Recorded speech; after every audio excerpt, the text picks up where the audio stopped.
Welcome to Looking at Lyme, an educational podcast of the Canadian Lyme Disease Foundation, designed to increase awareness, empower listeners with expert knowledge, and explore solutions. I'm Kim Cairns. In this podcast, we talk with Lilian Dart, a PhD student at the University of Toronto. Lilian is an environmental geographer who researches the complex relationship between humans and their environment, focusing on how this relationship shapes behaviour, participation, and environmental decision-making in Canada, with particular attention to issues of environmental justice and equity. With a strong academic foundation spanning both the sciences and social sciences, her previous work has explored community-based conservation, community health, and housing policy. Thank you for joining us today, Lilian. Thanks so much. It's a pleasure. Can you tell us a bit about your background and how you became interested in Lyme disease? It makes the most sense for me to actually work backwards from where I am now to when I was researching ticks and Lyme disease. I am currently, as you mentioned, a doctoral student at the University of Toronto. My current research broadly examines the relationship that humans have between themselves and their environment, with implications on environmental decision-making and outcome. But specifically, I'm researching landowners like farmers and ranchers in the prairies and how they are making stewardship and conservation decisions about their land with sort of the backdrop of the grasslands political and ecological context. So really just trying to understand what's motivating or deterring landowners from formally conserving their land. Before that, I have done a lot of things, like you said, worked in housing policy. I did my master's at Trent University in sustainability studies, studying community-based conservation. And then before that, I worked at a high school as an educator teaching outdoor education. And that brings me to my undergrad. So all the way backwards to there, I did my undergrad at Mount Allison University in Sackville, New Brunswick, where I was lucky enough to work under Dr. Vet Lloyd, who I think is involved in Can Lyme and has been a guest on the podcast before, as well as Dr. Michael Fox, who is an education researcher. So that's kind of how I got involved in that. It was an interdisciplinary project between biology and human geography, so kind of mixing my two passions and interests. And I will say, I'm not involved so much in tick and Lyme disease research anymore, but when it kind of follows me throughout my life, and whenever I bring it up to people, they're always very interested and want to share stories and have questions for me. And I think that really speaks to the pervasive and widespread nature of ticks and Lyme disease. And I think it speaks to an eagerness to find out more information about Lyme. I was fascinated with the fact that you developed a curriculum. Is that correct? I did in partnership with a high school, in New Brunswick. Can you tell us a bit about that process? What was that like? It was originally conceptualized by Dr. Lloyd and Dr. Fox. And honestly, I'm kind of curious now, what this conversation was between them. I wasn't involved in those kind of early conversations. My understanding is that they were kind of talking about tick education in schools and noting that it's non-existent. And because of the rapidly expanding tick range and increasing prevalence of ticks, it seemed like a real opportunity to get this information out there. And I think there was a real hunger for that information. So I was tasked with developing a tick education program and evaluating the program for my undergraduate honors work. So we partnered with a high school in the suburbs of Moncton, New Brunswick. It was Riverview High School. Began conversations with a teacher there who was really keen and excited to kind of do education a little bit differently and to bring in real world examples into her classroom, which I believe was an environmental science class. The TIC education module was designed to align with grade 11 curriculum. We were actually quickly supported by the provincial government. They were really keen about maybe expanding this to other schools as well after this sort of pilot project. So that's kind of how it came about. How long was the module? What roles did the kids play in the development of that too?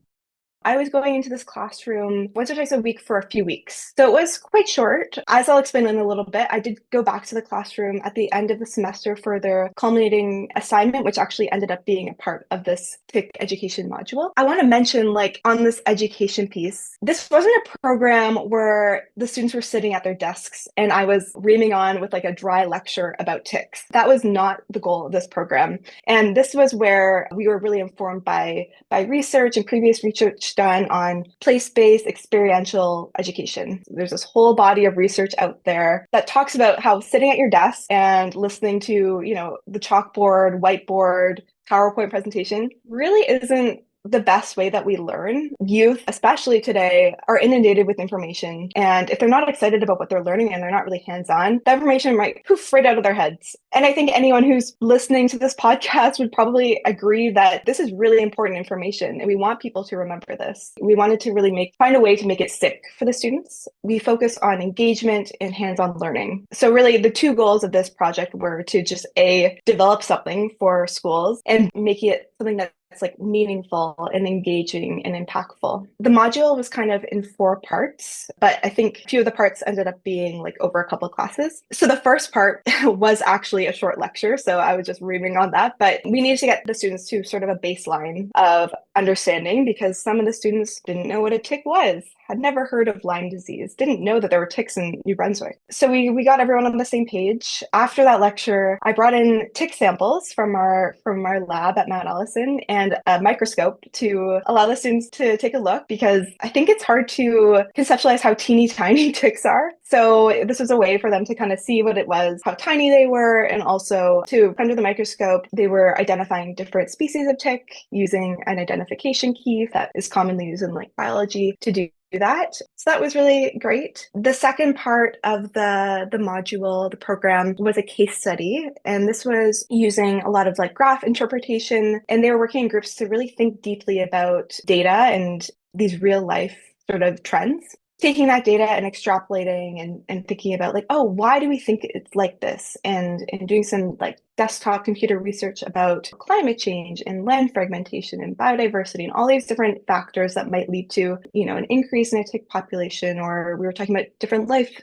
cycles of the tick and that sort of thing. The third part was probably the longest phase of the educational module. And this is where we went outside and we did active tick surveillance. There's like the active tick surveillance and there's a passive tick surveillance. So we distinguish between the two, the passive being, you take a tick off your dog and you send it in to be tested, or you take it off yourself and send it in to be tested. And the active tick surveillance is when people are getting outside, being citizen scientists. It wasn't just sort of this disorganized process. We really talked about the scientific method, and we talked about line transects and quadrats and how to label a specimen jar if you do find a tick and that sort of thing. So really kind of getting the students as active citizen scientists. And another big part of this activity was actually just thinking about tick safety. What does it look like to be safe when you're outside, when you're in a place where there might be ticks? What does it look like to go back inside and do a tick check? When you're thinking about ticks, there's a lot of fear. As someone who's like worked as an outdoor educator, I want kids to be outside. And so to actually empower them to be outside, but do it safely, I think was a big part of that as well. So it was kind of twofold of doing this active tick surveillance, but also learning how to be sort of safe outside. Finally, the last part of the module was this culminating assessment. This was where the class split up into groups and did this big final assignment where they were asked to think about the life cycle of the tick and interventions that the government of New Brunswick could take to reduce tick numbers in New Brunswick. It was really great. I got to go in and see their final presentations, and their teacher kind of asked them to dress up for it and act like consultants for the government. And some of them brought like pamphlets and flyers and samples and that sort of thing. And a really cool tidbit about that was that one of the students ended up taking her project to the provincial science fair. It was great to see her kind of like go on with it. She was just really engaged with it. That's kind of the in-depth overview, I guess, of the program. That's fantastic. I mean, I think the engagement in a meaningful way by those students, I think reinforces the learning around that, right?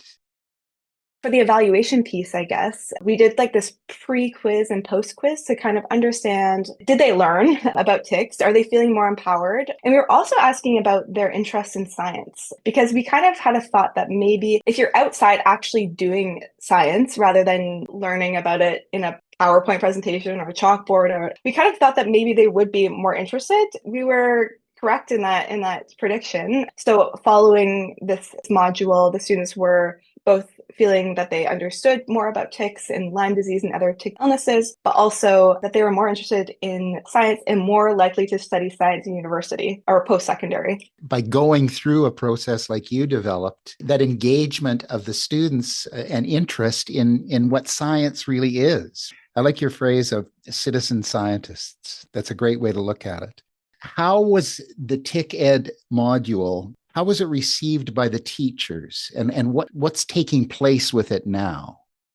So yeah, it was well received with the students. Of course, there was a spectrum of kids involved, and some kids were more interested than others, and some were more comfortable being outside than others as well. So that was important to kind of acknowledge through all of it. The teachers loved it. They were really happy with how it went and kind of bringing in real life, really applicable examples into the classroom. The Department of Education was really happy with it. But sadly, after this program, this pilot project finished and the reports were made and everything, I had graduated my undergrad and New Brunswick had a change in government. With that, I don't know if it was like necessarily like shut down or if it was just kind of in the mess of the transition. It kind of stopped and it wasn't distributed to other schools despite it being endorsed by the department, despite it being received really well. So kind of an unfortunate ending to that story. I will say, like, I know Dr. Lloyd distributes the resource for those that are interested, and I am also happy to distribute it as well. There have been other schools and also just organizations with adults that have actually used the module since, but on a kind of independent basis. So they have just reached out asking if there's anything available. Developed for kids, applicable to all. That's a wonderful concept. That's really disappointing about how it unfolds. And that's such a common occurrence actually with these kinds of things. Are you in touch with the students now? I'm not anymore. I was for a while afterwards, though. And I know Dr. Lloyd especially was afterwards. She ended up mentoring one of the students that was involved in the project because the student became really interested in ticks. I think she ended up doing a forestry degree or something like that. There were relationships that were maintained after for a while, but yeah, it has been several years now, and it would be interesting to see where they ended up. Do you feel that that module that you developed would be applicable across Canada? How specific was it to New Brunswick, is I guess what I'm really getting at. I think, first of all, it is important when you're developing a curriculum or an educational module to really make it specific to your location. In geography, we have this idea of like place and place-based education and really grounding it in your place because that will ultimately make people more interested and engaged and that sort of thing. The TIC education module that I developed, as I was looking through it today, because it has been a little while since I last looked at it, most of it could be applied across Canada with some tweaks for context, I would say. So, for example, the culminating assignment that the students did at the end of the module was specific for New Brunswick and their government, but I think it was talking about mice, deer, and ticks and how those three things are related. And so I think that that could be applied to different places with just slight tweaks based on like a provincial context. I find that part interesting because I live in Victoria and there's an increase in deer population, which of course can mean increase in tick population. It's the interplay between everything. It's not just isolated. What role do you see schools playing in public health initiatives like Lyme disease? What active role can they play in that? What could we do about that? What could the Lyme Foundation do about getting this information out on a nationwide basis?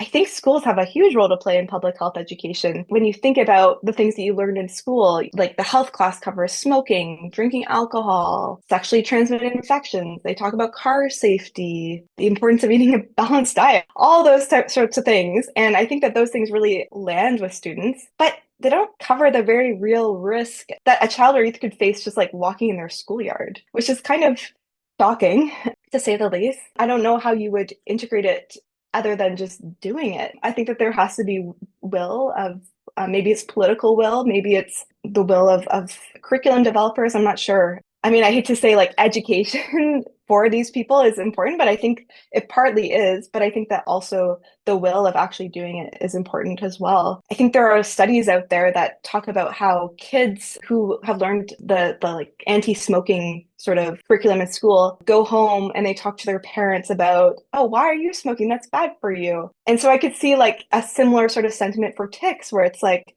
oh, like I know about Lyme disease. Like you have a tick on you. We need to send that to get checked, right? Like I think that their kids could play such a, like a preventive role in Lyme disease and all the other tick-borne illnesses, but actually getting it there, it's stumping me a little bit, especially because we had such a strong commitment from the government when we did it. And so I'm not sure like how you get more than that. Who owns the curriculum? We do. The lab owns it, yeah. And we're happy for anyone to use it. I mean, what comes to my mind is we need to be more vocal about that. It's a program that should be available in every province and territory. Like it's essential for public health. And what you said about fear factor, education lowers the fear factor. We have ways of addressing this situation. The education of it can be really empowering, especially when we know with ticks specifically, there are things that you can do on an individual basis, an individual level to protect yourself. And there are things that you can do even if you have been bitten by a tick. The education is necessary to know those things and to not be so scared. That's how we disrupt that fear, I think, is by education. What would have been of a benefit to you starting out? Coming into that, what would have been of assistance to you in developing that curriculum? So this was 2017 that I started developing this. So even then, like ticks and tick research was fairly new in Canada. It hadn't been done widely for a very long time. And there was just starting to be some like data talking about how ticks are expanding into Canada and talking about that real risk. So I mean, partly it's just been over time as ticks have become more widespread in Canada. There's been more research sort of like supporting the arguments that I was making and the information that I was presenting would have been helpful. But I think that that's definitely grown since that, 7, 8 years ago. Yeah. Well, and you've been part of that growth. What are your hopes for the future of Lyme disease prevention and treatment? Like, what do you envision as being a hopeful future? Will come as no surprise. I would love to see tick education in schools. We've talked at length about that.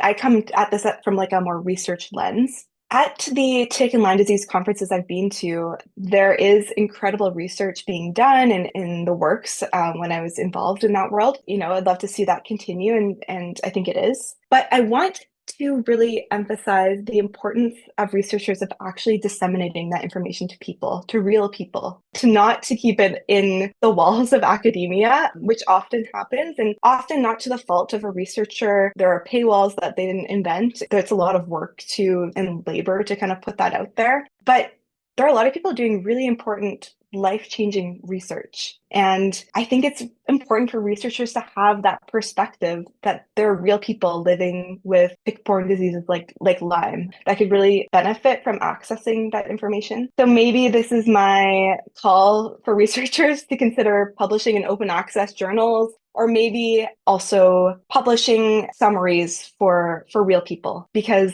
there are so many like great networks of people who are living with Lyme out there that would really embrace research that is affecting their daily lives. So I think that is something that I wish and also I'm hopeful for. There is sort of a push in academia to more open access and that sort of thing. And I think in health specifically, it's about time for that to happen.